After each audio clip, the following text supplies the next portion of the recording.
Chapter 34. Encounters and Overseers. September 18, 1993.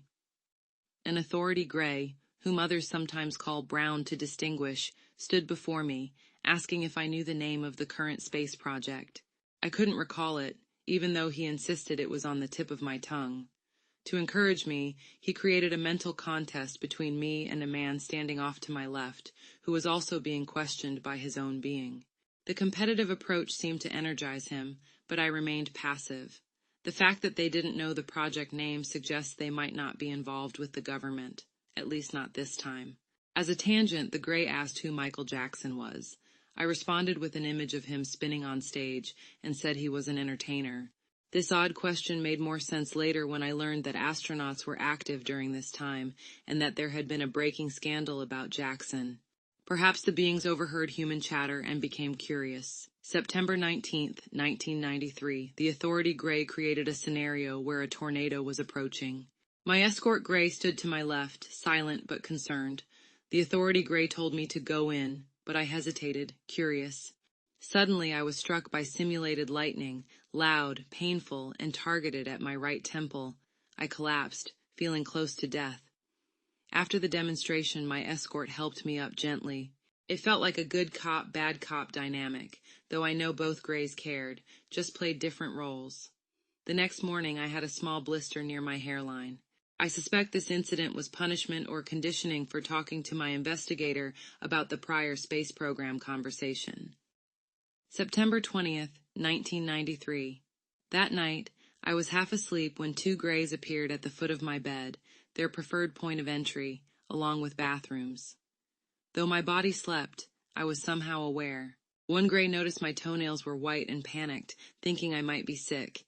He debated whether to take me aboard. The other Gray noticed my fingernails were still painted and explained the discrepancy. And so they left. There's a chance they returned again, but I didn't remember. It seemed like one was training under the other. 2, sometimes 3, usually come for visits. October 27, 1993. I dreamed I was on the phone with my brother-in-law. I was made to think the phone smelled sweet, and then compelled to bite it. It tasted disgusting, vile and gooey. The next day my bowel movement was dark green. Was this some bizarre detox? As I continued sharing my journal with a MUFON investigator, the beings intervened. 1995 would be the last year of my spontaneous memories of alien encounters. Eventually, they would do something with my brain to suppress those memories. January 5th, 1994, a male being walked me over to a small, oriental-looking female being who had me get up on a gurney to work on me. The escort being prompted me to blurt out, "People are always out to get me." They both found this amusing. The feeling of persecution I spoke of was real. Time and time again, people turn on me once they realize I'm different. I can now predict this pattern before it even unfolds. I know what they're going to do before they even do it. The female being, gentle and passive, healed my burnt finger from making candy apples. I sensed she truly cared. Yet, the next day, I experienced classic post-abduction syndrome, a term MUFON coined to explain the lingering stress of an alien abduction. These are symptoms of dread and anxiety that lasts a couple of days to about a week. The longer-term trauma from a lifetime of alien abductions I have termed PTAD for post-traumatic abduction disorder, keeping more in line with the term PTSD for post-traumatic stress disorder. January 27, 1994, found 2 puncture marks on my right hip again, about the size of needle sticks. I began feeling vibrations off people, which made me want to keep a distance. Some people were very intense and it hurt me to be near them, also feeling jumpy and alarmed easily. I don't think this hypersensitivity is part of some alien agenda to help us evolve. I believe it is a byproduct of severe stress from being subjected to these abduction events. Stress and trauma have been known to cause psychic abilities. This is just testimony of the adaptability of us as spiritual human beings, and it is not some grand awakening bestowed upon us by benevolent space brothers. Although they are not evil, they mainly treat us as their resource. It was around this time that I remember falling asleep in the middle of the day, kinda haphazardly across my bed. A single Gray showed up and radiated kindness and love towards me, with a sense of familiarity from having known me from my youth. I think these emotions are what I call, quote, canned emotions, which are emotions captured from other humans and played back to us. I don't think gray aliens are capable of these types of emotions, having lost the ability eons ago, maybe even on purpose to make themselves more efficient. February 19th, 1994. I lay on my side as two beings worked on my back. The next day, I discovered a red-purple lump near a lower vertebra. They implied I was ill, and for days I believed it. Later, I heard in my support group that a rogue faction had implanted devices in abductees' lumbar areas, and another group was now removing them, or so they said. April 3, 1994. The Authority Gray and I arrived deep underground, through teleportation through raw earth because we didn't enter through a door. 3 beings were already there, startled to see a human. The Gray assured them I was from the December 8th mass abduction and in the know. They were familiar with the shakeup and that there might be some unorthodox things happening related to it, this probably being one of them. The room was carved from stone, with rounded walls and a chrome trolley track. A trolley with a cutout door waited behind me. There was a tunnel opening to my left and one to the right. The track from this tunnel ran along the wall behind me. The trolley on the track was chrome-looking. There was a cutout door on one side where a person could get in. As we stood there, the alien projected up ahead a vision of the earth, and in the upper right corner, I saw it begin to crumble. None too impressed, I thought. Oh, it's just an earthquake. But then, he made the crumbling spread down the whole right side until the whole earth crumbled. Wow, I thought, finally impressed. The Gray then asked if I wanted to know more. Of course I did. The deal was that if I would go with him on this trolley, he would show me more. We got in, me in front, and he in back. The trolley was cold, and I looked down and saw water in it. I also saw that I was nude. I warned my companion behind me to watch out. There was water coming that way. He projected that he was my sister Mariah, and that the water was white, which did not make any sense except to throw me off. He instructed that it was important that I not try to stand up, because the tunnel was narrow. Inside the tunnel it was dark, and we seemed to go some distance, traveling in a circle. I was expecting windows because he had said I would see more. We finally arrived at another dugout room to the right of the tunnel, which was much larger than the room we arrived in. There were a few long work benches with lab-like instruments on them. The tall guy I had seen in the December 8, 1992 mass abduction walked up to where the Authority Gray and I were standing. The Gray stood to my right and behind me out of my view. This is where they often stand. The Authority Gray asked if this being was my brother Roy. He wore something striped that reminded me of Roy's plaid shirts. Something about his energy, a somber futility, that felt like Roy, and I said, "Yes, it's Roy." I complained to this Roy that the Gray had promised me that I would see more, and I didn't get to see anything. There had been no tour, no windows, just a lie. Suddenly, I was under again. When I came to, instead of being upset with the Gray, I was now upset with a man who had my trailer on consignment. He had not sold it, and I was afraid he might try to keep it. Roy asked me if I had not vetted him, and I hadn't because everyone else was using him. This Roy reached out to touch me, and I thought he was handing me something, which I imagined was a blanket that I would always treasure. He watched with curiosity as we reboarded the trolley to continue on our one-way track. The tall being's head is slightly cube-shaped and has what I call ridges on the sides and forehead. His eyes are bluish with cat-like pupils. His skin color is what I associate with wet cement. He was at least 7 feet tall. He did not seem to be of his own free will, being under the authority of the other alien, more of a captive than free agent. There were a few other beings like him working in this same area. I later awoke with a needle mark on my hip and blood in my nose. Days after this encounter, the man with my trailer called and wanted me to come get it, free of charge. He said it started to stink and found a rotten egg in it. He didn't want it on his lot anymore. Funny, it never stunk before. April 29th, 1994. Found a dark, perfect circle on the inside of the right thigh, not calf. This night I can remember being on a table while 3 short, stocky beings were working on me. These 3 were unfamiliar and likely should not have had me. Their behavior and activity were that of teenage boys with raging hormones, and I was their toy. There is no need to go into details. Let's just say it was awful. Anyway, I began coming out of their trance and was able to move. The three rushed a safe distance away, trying to make me think they were men, in suits. One of the three had added the mental projection of in suits to explain and cover their appearance. This would have been something on them that needed to be explained away. Many investigators feel that all aliens are in cohorts because many different types have been seen in the company of each other on various occasions. In other words, they do not feel there is a separate group doing the bad abductions, and let me tell you, there are some very bad things going on during some of these abductions. Women and men are being repeatedly sexually molested in degrading ways. This could cause a man to suffer conflicting sexual desires and even homosexuality. It could cause a girl to become promiscuous when she might not have otherwise. It is a horrible thing and a violation of our integrity, but sex is an aspect of the alien interaction with this planet, no question about that. I have never known the escort greys or authority grey to be intentionally cruel, yet other beings express serious ill will toward us. They are arrogant and aggressive, like the reptilians, for example.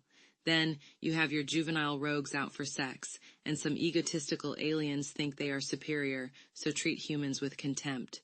The malevolent aliens want to keep humans trapped in a downward spiral, perpetual war and immorality, for example, and would be threatened by human spiritual awakening.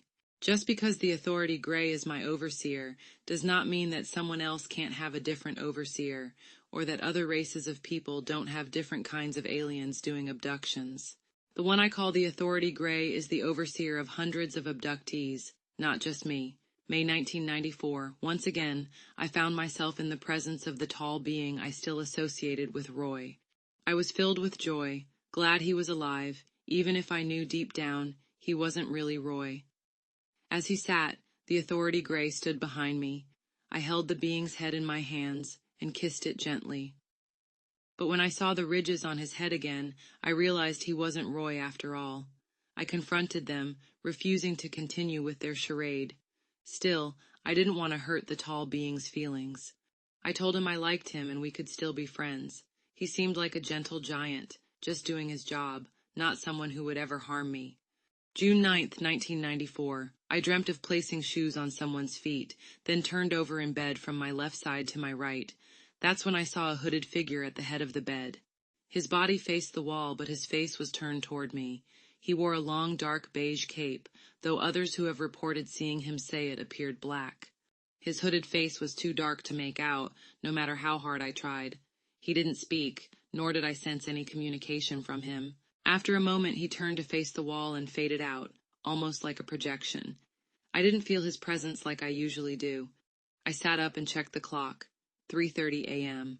His appearance reminded me of the Grim Reaper, but without the sickle. I wondered if it was a bad omen, but didn't dwell on it. The next day, I called a fellow abductee for insight. There had been a lunar eclipse that night, though I wasn't sure if it was related. My investigator told me the figure was called the Watcher, a silent observer who usually stays in the background. That was the extent of his knowledge. I shrugged it off and carried on with my life, now focused on nursing school. July 29th, 1994. At 3 a.m., I was studying microbiology when a gentle nudge suggested I had studied enough. It was time for sleep. I closed my book and went to bed. Almost immediately, I became aware of standing outside with the authority grey. 2 ships had landed, and several beings were walking around in the open field. The grey and I stood beside a large craft with its ramp down. 2 beings entered the ship as the hooded figure from the previous month watched us from the sidelines. The grey noticed him a few times, but didn't acknowledge him directly. To our left, a smaller scout ship stood, its ladder down. A very tall being stood before it, silhouetted in the ship's light. The grey told me, "He wants you," urging me to approach him. I was hesitant, especially because it was dark. "But it's dark outside," I said. The grey quickly reassured me. "No, he likes you." I felt a calming energy emanating from the darkly hooded figure, which put me at ease. The sense of welcoming energy felt nice, so I responded by saying, The grey chuckled, and the hooded figure who sent the energy appeared surprised. I cautiously walked over to the tall, silhouetted being. Because I was barefoot, I stepped gingerly so as not to hurt my feet, but the grey assured me the ground was safe. Once at the craft, I saw that this tall being was hairy and looked similar to a lion. I climbed the ladder, with the hairy being following. The gray and the hooded figure remained behind, watching. The gray sent the hairy being a warning to not take off with me, which caused him to pause briefly and look back at the gray. Inside the ship it seemed bright. The hairy being sat across from me, knee to knee. He leaned forward, arms on his legs, and spoke kindly, offering me the chance to join him at social gatherings. He reassured me that I would like it, and he would treat me well. I felt he genuinely liked me, but firmly responded, "I'm not like that. I'm not that kind of girl." The gray outside telepathically heard and found it amusing. This caused the hairy being to glance in the direction of the gray. I took the chance to study him more closely. He had reddish-brown hair all over his body, small round ears, and a lion-like nose. His eyes were round, light brown with round pupils, not like a cat's eye, but a lion's eye. The hairy being seemed eager to continue his offer, but the gray ordered me to stand up, signaling the end of the meeting. The hairy being followed me to the door, reluctant to let me leave. I didn't know how to get down the ladder, so I was gently floated back to the ground. This interaction happened weeks before my past life memory returned as Elizabeth living in the 1500s in London. I realized that my response, "I'm not that kind of girl," was connected to that past life, where I had used the same line when confronted with a similar situation. August 4th, 1994. Lately, I'd been feeling as though I might be permanently taken. One night, I had a lucid dream. A girl was desperately trying to signal her father, but he and others were frozen. She approached a girl who looked exactly like her, and everyone thought it was her. But it wasn't. As the girl tried to get her father's attention, a vortex of light began pulling her upward. I heard her scream as the light lifted her through the ceiling. It felt like a memory of something that had actually happened before. After I awoke, I could still hear her scream. I knew instinctively that this girl was supposed to be me. September 20th, 1994. On my way to nursing school, I noticed the front door was unlocked, and I had dreamed of being walked up to 2 trees. The first tree was normal, but in front of the second, I felt a strong sense of love emanating from it. This tree felt alive. I wondered why it was different and was given the suggestion by my escort that maybe someone had poured something into the ground that the tree absorbed up, making it alive. Climbing up on the tree's limb, I noted its brown and rough texture. Lying over on the limb, I felt a tender love. My steady breathing as I slept comforted the tree. After a while, the one who brought me said to tell the tree that I had to go back into my house. As I started to get down, the tree wrapped its long fingers around my right wrist. I thought, "Oh no, it's not going to let me go." My escort instructed me to tell him that I would be back, that I didn't want to go but wanted to stay with him, and promised to come back to him later. The being had to make him let me go. This tree-like thing was a different life form, not humanoid. This ends this chapter. Hope you have been enjoying a peek into these strange encounters. But remember, everyone's experiences are going to be different. I can only share what it has been like for me, yet knowing that many, many encounters remain buried in the deepest, darkest recesses of my mind, and rightly so. It's where they need to be and where they need to stay.